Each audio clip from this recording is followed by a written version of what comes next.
இதையும் பார்த்து வச்சுக்கோங்க. இலக்கணம். தமிழ் மொழியில் இலக்கண வகைகள் 5. எழுத்திலக்கணம், சொல்லிலக்கணம், பொருள் இலக்கணம், யாப்பு இலக்கணம், அணி இலக்கணம். இலக்கணத்தை 5 வகையாக பிரிச்சிருக்காங்க. அதை பார்த்துக்கணும். அப்புறம் இது எல்லாமே இம்பார்ட்டன்ட் தான்.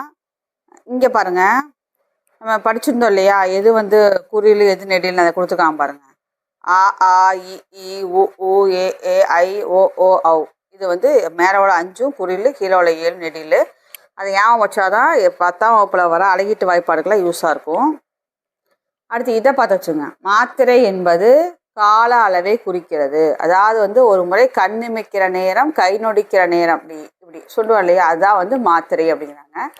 இது ஏற்கனவே கொடுத்துருப்போம். குறில்னா 1 மாத்திரை, நெடில்னா 2 மாத்திரை, மெய்யெழுத்துக்கள் கசடத்தை பரங்க எங்கன்னா நம்மனா யாரெல்லாம் வரல, வல்லினம் வந்தாலும் சரி, மெல்லினம் வந்தாலும் சரி, இடையினம் இருந்தாலும் சரி, வல்லினம், மெல்லினம், இடையினம் எதுவாக இருந்தாலும் அதுக்கு உண்டான மாத்திரை அரை மாத்திரை. அதையும் ஞாபகம் வச்சுக்கோங்க.